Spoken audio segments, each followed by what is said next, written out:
Hola hermanos y hermanas, un gusto una vez más con ustedes por aquí, compartirles estos espacios, estos recursos que espero sean de mucha bendición para sus vidas. Para aquellos que nos vean por primera vez, pues también bienvenidos. Aquí pues no procuramos no compartirles algo muy elaborado, muy complejo, sino algo que sea comprensible, sencillo, pero profundo. Gracias por la confianza y pues una vez más hacerles la invitación para que compartan estos espacios por medio de este vínculo, sea el de YouTube, sea en Facebook, y así pues más hermanos, a donde quiera que se encuentren, también pues sean bendecidos con todo esto. Bueno, estamos en Segunda de Pedro, capítulo 1, y bueno, ayer empezamos a analizar, ya estamos en el cierre del capítulo 1, estuvimos viendo cómo pues Pedro enfocado en cuanto a la credibilidad del mensaje, pues ya por un lado ha dado su testimonio en cuanto a que el mensaje que él da viene de primera mano, como un testigo ocular, un testigo presencial de de lo que había ocurrido. Y luego, pues ayer empezamos a hablar de también cómo, pues, él se presenta, él también presenta algo que corrobora más el mensaje. Y él lo define en términos de la palabra profética más segura. Entonces ayer estuvimos introduciendo ese tema, ¿verdad? Y bueno, haciendo ver que pues es parte del testimonio que la escritura da de sí misma en cuanto a su credibilidad. Lo que escribe Pedro, que viene a ser pues, él se apoya en la escritura, en lo que la Torá, ¿verdad? Lo que ellos conocían como escritura, lo cual pues había sido atestiguada por Dios mismo, o sea, Dios hablando a través de los profetas. Eh, es un tema de que siempre fue de mucho cuidado el mensaje y también fue una de las grandes denuncias que se hicieron y que pues como vamos a ver en el capítulo 2 también sigue siendo igual de necesario la denuncia en cuanto al mensaje que profesa venir de Dios, pero que no viene de Dios. Y por eso es tan importante, incluso para nosotros, el conocimiento del mensaje profético, el mensaje que Dios ha dado, que ha dado desde la antigüedad y que pues sigue siendo igual de confiable y verídico y que, bueno, da testimonio a nuestras vidas. ¿En qué sentido? Bueno, en la manera como esa palabra profética cumple una función fundamental para nosotros, que es, metafóricamente, una antorcha. Pedro lo describe así, ¿verdad? Una antorcha que alumbra en lugar oscuro. Ayer hablamos, introducíamos esa idea, ¿verdad? De que en la escritura muchas veces la oscuridad es sinónimo de ignorancia y es sinónimo de ausencia de Dios, ¿verdad? Entonces, ¿cuál es el remedio, por decirlo así, para la oscuridad? Pues la luz. Y la palabra profética se convierte en esa antorcha que alumbra la oscuridad de los corazones, ¿verdad? Que también veíamos, hay un sinónimo, hay una figura ahí del lucero de la mañana como una representación, un simbolismo de Jesús también. En la medida en que Jesús crezca en nuestros corazones y que a la vez el día vaya esclareciendo, o sea que en la medida en que esa antorcha, que es la escritura, vaya iluminando nuestras mentes, nuestros corazones, va a ir pues disipando la oscuridad de la ignorancia, aunque también pues uno puede ver que también la escritura habla de la oscuridad como representación del pecado. Entonces, en la medida que esa antorcha alumbre, va a ir mm, disminuyendo la influencia y los efectos del pecado, la ignorancia, que es la que lleva también al pecado, y de esa manera entonces, pues es como Jesús, el lucero de la mañana, va creciendo en nuestros corazones. Entonces, esta idea, pues estábamos hablando ayer, para cerrar este versículo, nada más retomar algunas ideas.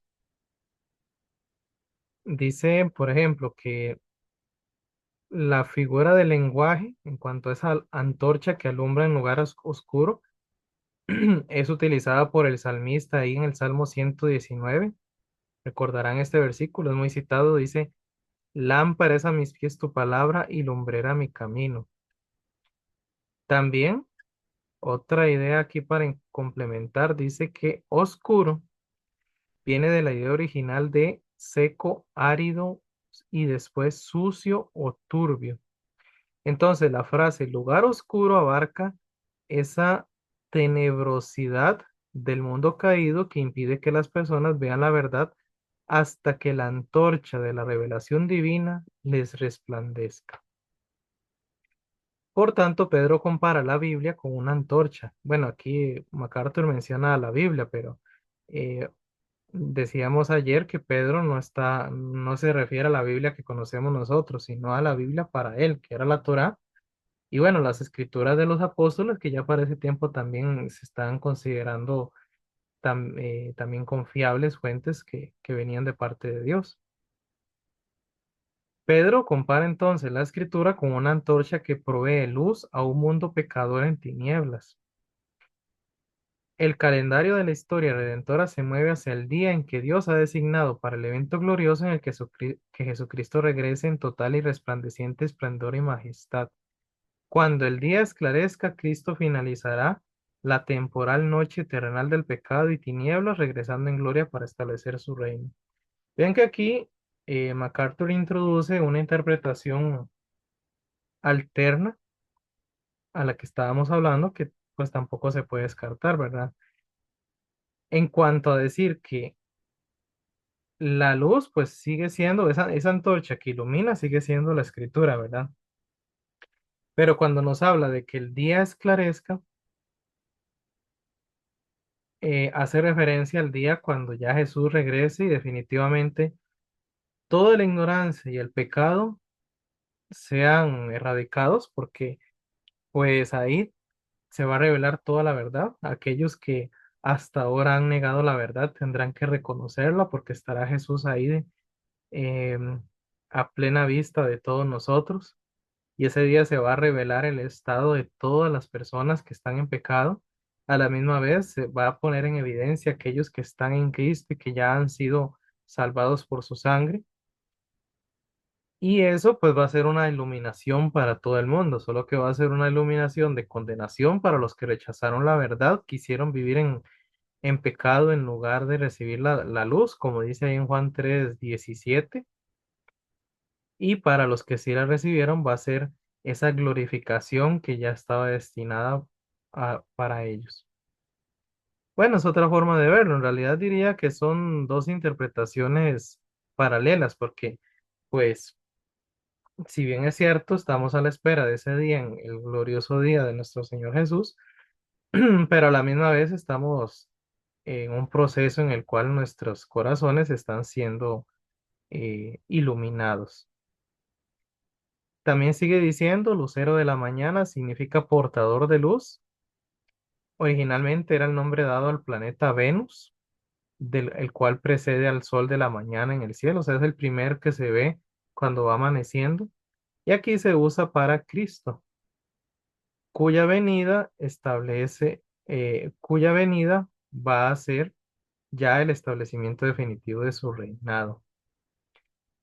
Esto porque, bueno, en la escritura en varias ocasiones se refiere a Cristo efectivamente como una estrella. Por ahí ayer les mencioné Apocalipsis 2:28. Nada más por mencionarle otros textos en Apocalipsis 22:16, Números 24:17, principalmente esos. Luego, en cuanto a los corazones, igual este comentario lo ve como en una transformación final Yo personalmente considero que lo podemos aplicar algo presente, o sea, nuestros corazones están siendo iluminados desde ahora y ya cuando Él regrese, pues va a ser la revelación definitiva, esa luz definitiva que viene a alumbrar los corazones. Ahora, ya va pasando al siguiente versículo, voy a compartirles otra vez.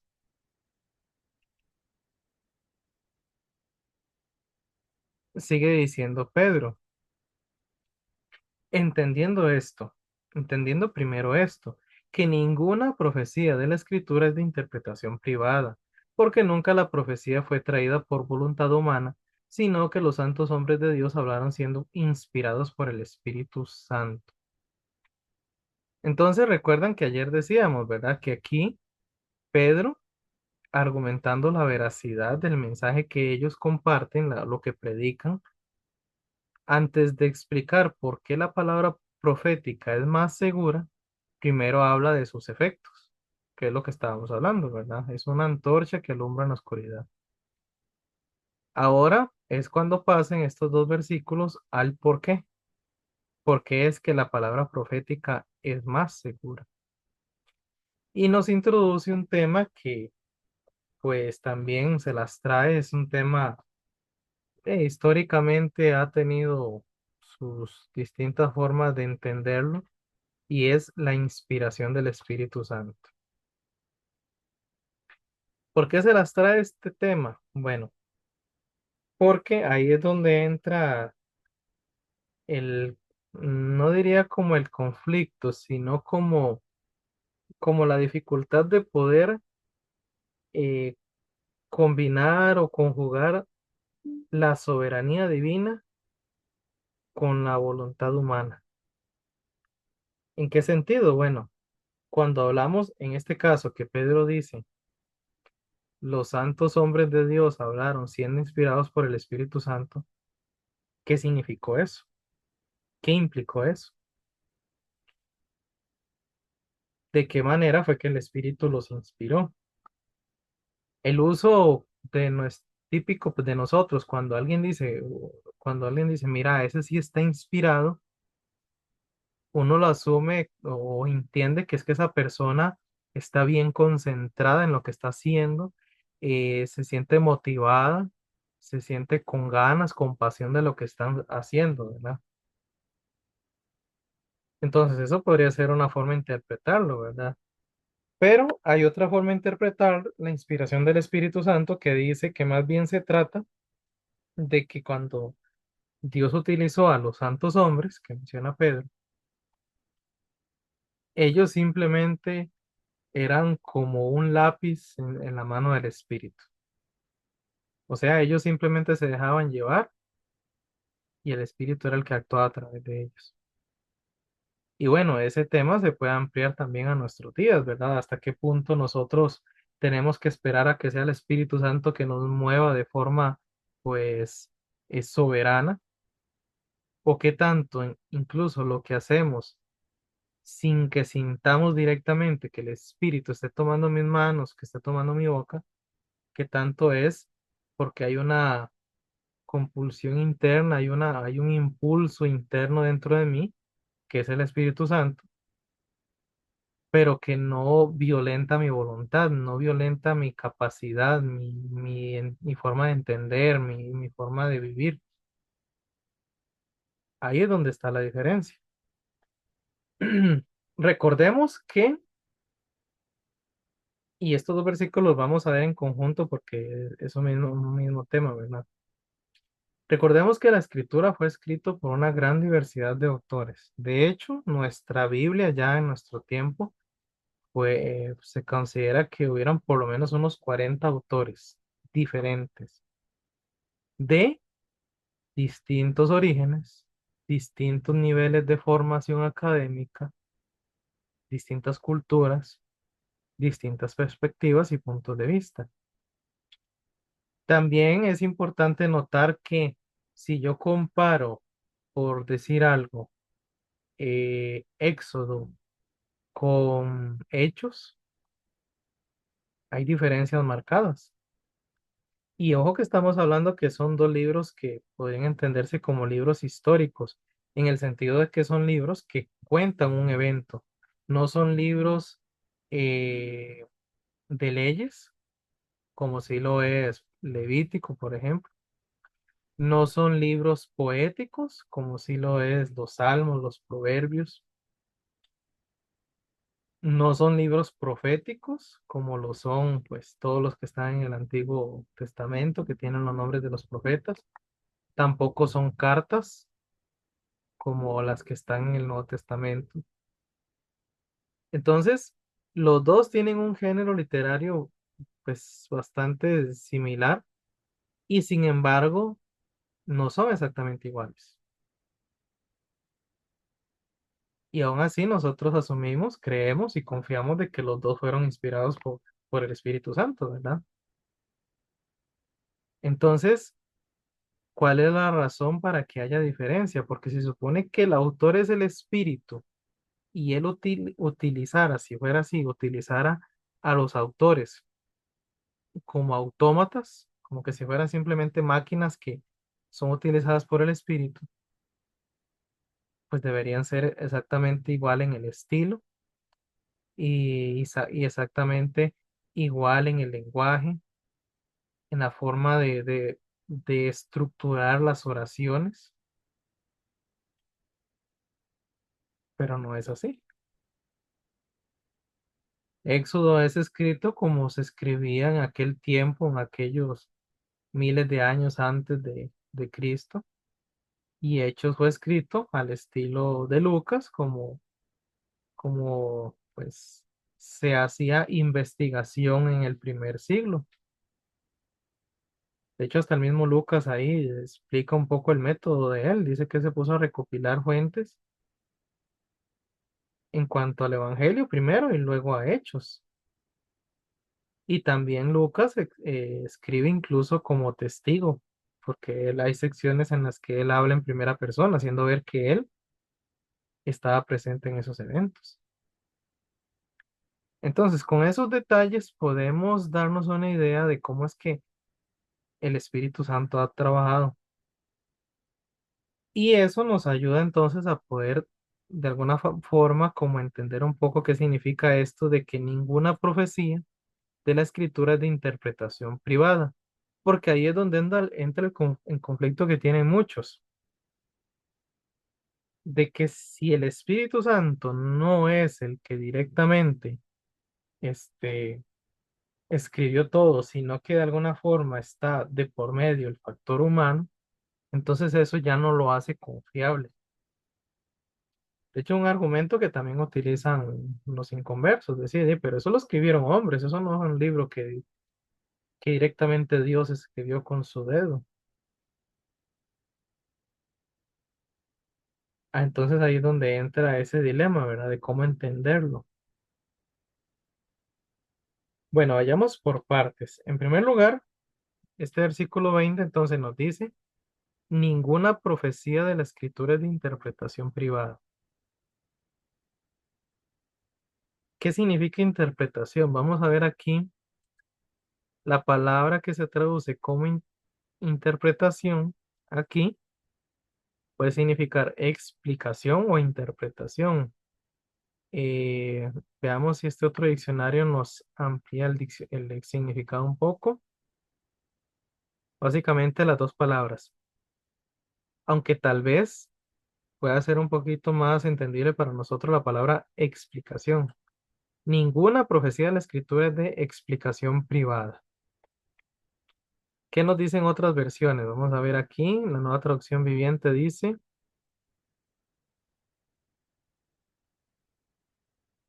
sobre todo tienen que entender que ninguna profecía de la escritura jamás surgió de la comprensión personal de los profetas ni por iniciativa humana.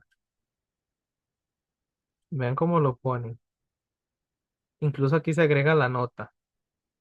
Otra forma de decirlo sería interpretación personal. Veamos la nueva versión internacional. Ninguna profecía de la escritura surge de la interpretación particular de nadie. Vemos una versión más, la lenguaje actual. Vean que aquí ya esta versión se atreve a poner la palabra Biblia. Para nosotros es entendible, pero contextualmente no calza mucho, porque ya dijimos, para Pedro no, él no habla, él no dice Biblia, él habla de escritura, la que para él era escritura. Pero bueno, ninguna enseñanza de la Biblia se puede explicar como uno quisiera. Aquí lo hace como más directo y más claro, digamos. Entonces, ¿a qué se refiere Pedro con esto? Bueno, interpretación privada implica que yo deliberadamente decido cómo entender esa escritura. De hecho, la palabra interpretación, hay una que tiene que ver con ella muy similar y es eh, la palabra hermenéutica. Hermenéutica, que quizás no estamos tan familiarizados con ello, pero en esencia la hermenéutica lo que tiene que ver es cómo interpretar el texto, que va relacionado también con exégesis, que es el proceso de poder entender el texto en su contexto. Cuando uno hace hermenéutica, lo que está haciendo es tomando información y tratar de entender qué significa desde su origen y desde su fuente. Por eso tanto hablamos aquí, ¿verdad? De que no es solo el hecho de cómo entiendo yo este texto, sino cómo podía entenderlo el autor y sus lectores, sus destinatarios. Para poder yo entenderlo, no como yo entendería esto desde mi conocimiento, mi cultura, mi formación, tengo que hacer un proceso de ubicarme hasta donde sea posible en el pensamiento del autor y el pensamiento de su audiencia. Justamente eso se hace con la intención de que no sea una interpretación privada. O sea que lo que buscamos es la exégesis y no la euségesis, si no mal recuerdo. Porque la euségesis es el contrario, más bien es que yo soy el que le da sentido a el mensaje a raíz de cómo yo lo entiendo y el significado que yo le quiera dar. Entonces aquí podríamos entender que Pedro lo que nos está diciendo es básicamente esa diferencia, que la profecía de la escritura, todo el mensaje profético que había dado por medio de los profetas, es confiable porque los profetas no escribieron antojadizamente, no escribieron por interés propio, porque para ellos fuera lo que lo más lo sentido tenía o más lógica tenía. Ya hablamos de que más bien, pues por eso se denunciaba en Israel a los falsos profetas, porque argumentaban que su mensaje venía de Dios y no venía de Dios. Pero para que efectivamente corroborar eso, pues hay que hacer un proceso. Y ya decíamos ayer que en primer lugar hay que ver que ese mensaje sea consecuente con lo que Dios ha dicho, que sea un mensaje que sea consecuente con su naturaleza, con sus atributos y no con lo que Él ya ha revelado de parte suya.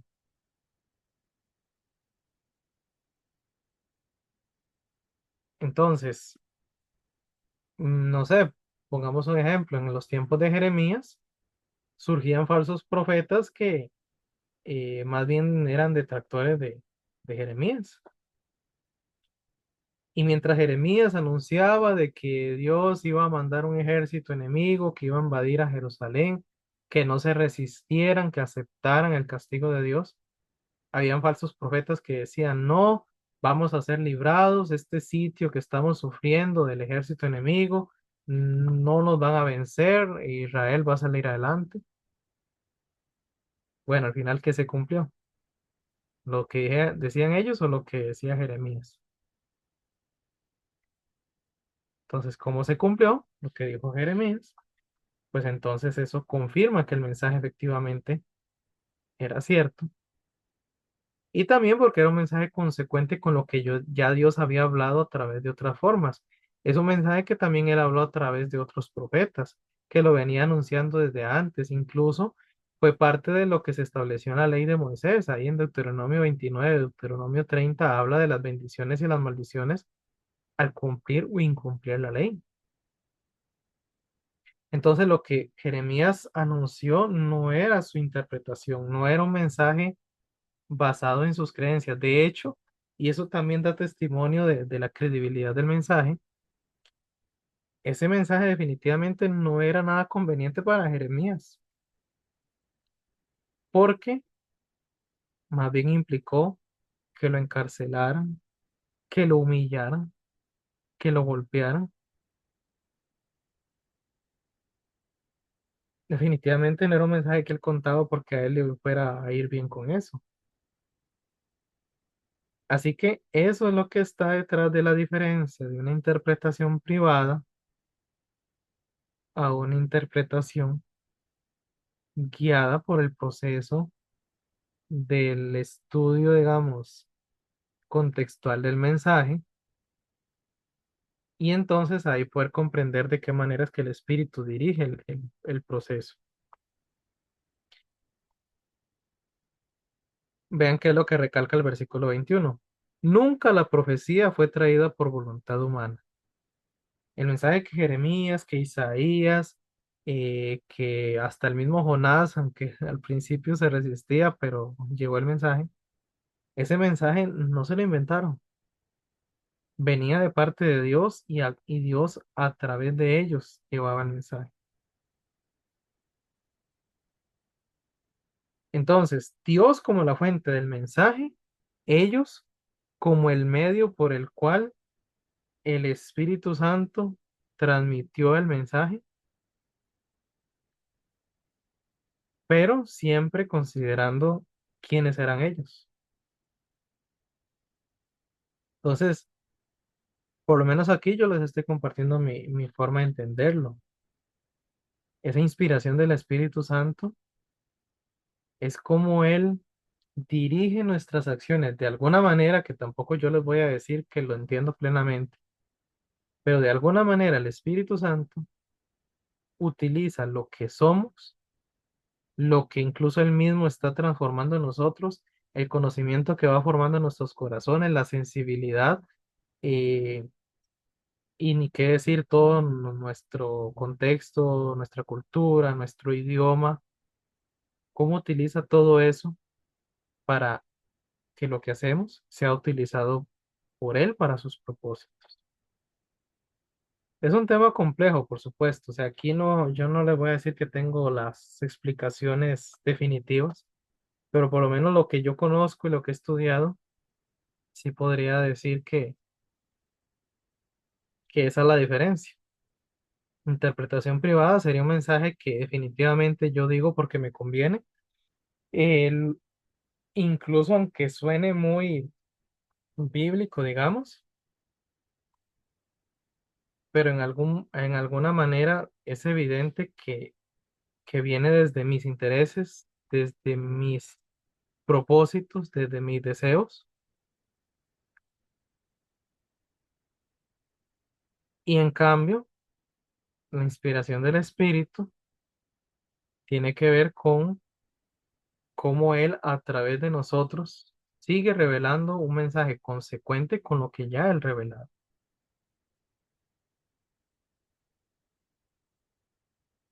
Esto es lo que hace la diferencia entre lo que vamos a ver ya la próxima semana, los falsos profetas y los falsos maestros. Aquí ya Pedro nos adelantó como ideas para entender cuál es un falso mensaje, o más bien qué es lo que hace creíble un mensaje. Y nada más repasemos las ideas. Ya nos dijo que el testimonio de él de primera mano,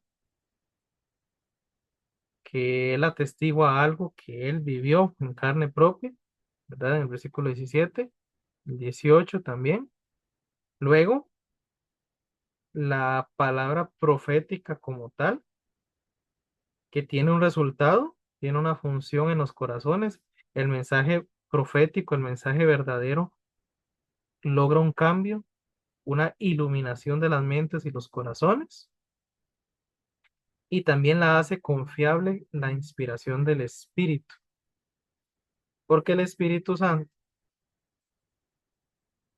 es el que al final de cuentas es el origen del mensaje. Y como es un mensaje que viene de Dios, es consecuente con todo lo demás que Él ha revelado a lo largo de toda la escritura. ¿De acuerdo? Bueno, nada más vamos a repasar un par de ideas aquí para terminar. Por ejemplo, lo de los falsos profetas. Hay un texto aquí en Jeremías 23:16 donde Dios denuncia a esos falsos profetas. Dice, no escuchéis las palabras de esos profetas que los alimentan con vanas esperanzas. Recuerdan que les decía que esos falsos profetas decían, no, aquí no van a venir los enemigos, no, Israel va a ser triunfante. Eran vanas esperanzas. Hablan visión de su propio corazón. No ven, ahí está el detalle. O sea, ellos en realidad lo que querían es que todo el mundo confiara y creyera lo que ellos creían, de que iban a haber esperanza. Entonces, hablan de su propio corazón, no de la boca de Jehová. Ellos andan diciendo, Jehová dijo, paz tendréis. He aquí que la tempestad de Jehová saldrá con furor, y la tempestad que está preparada caerá sobre la cabeza de los malos. Entonces, aunque ellos están diciendo, están atreviéndose a decir que Dios les dice, no va a venir mal sobre ustedes, van a tener paz. Más bien va a caer sobre ellos la tempestad de su furor.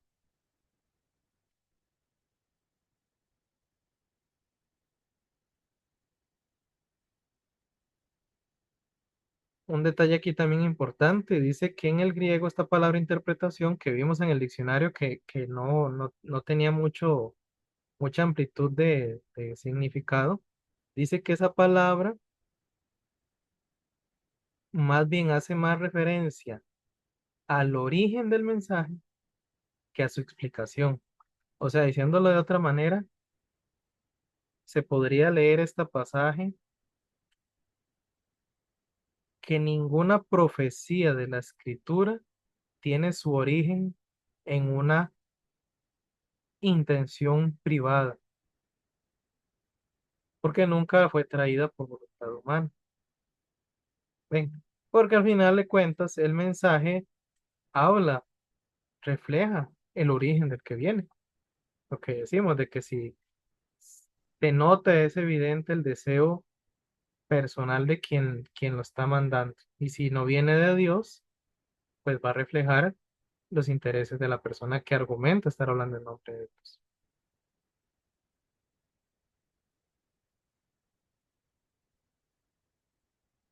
Entonces dice, lo que los seres humanos pudieran pensar o creer no tiene que ver con esa profecía divina. O sea, lo que ellos interpretan de Dios no es lo que da el mensaje, sino es quien Dios mismo se ha dado a revelar, lo que Dios ha dicho del mismo. Y la palabra inspirado dice que es, quiere decir llevado continuamente. Lucas utiliza ese mismo verbo para describir cómo el viento empuja fuerte a un barco de vela a través de las aguas. Vean aquí una forma de ilustrar este tema de la inspiración. Está el viento y el viento empuja el barco. Hay un impulso del viento. Entonces dice, para Pedro fue como si los escritores de las escrituras levantaran las velas y permitieran que el Espíritu los llenara con su aliento de revelación mientras plasmaban por escrito sus palabras divinas. Entonces, El espíritu empuja, pero en la medida en que los escritores de las escrituras, valga la redundancia, abren las alas, abren las velas para que los empuje. Entonces ven que hay una acción divina y hay una acción humana. El espíritu actúa únicamente en la medida en que el ser humano le permite actuar. Así fue la inspiración y también pues así es como trabaja con nosotros. Bueno, espero se haya entendido el tema. Me parece que es un tema bastante interesante y que en algún momento vamos a retomar. Pero para el punto, lo que estamos estudiando, pues lo vamos a dejar por aquí. Y con esto ya vamos introduciendo el capítulo 2. Así que pues no se lo pierdan en nuestro próximo estudio. Oremos. Padre, gracias te damos por este tiempo que una vez más hemos podido compartir y gracias porque a través de esto reflexionamos y meditamos en lo que hemos recibido de ti, en esa revelación que nos has dado y que es confiable y que pues por sobre todo es un privilegio para nosotros, es una bendición porque va haciendo la obra de iluminación y de santificación de nuestras mentes y corazones. Gracias te damos por esto y te pido también una bendición especial por todos los hermanos aquí presentes en estos medios. Te oramos en el nombre de Cristo Jesús. Amén. Gracias por la compañía. Nos vemos la próxima. Bendiciones.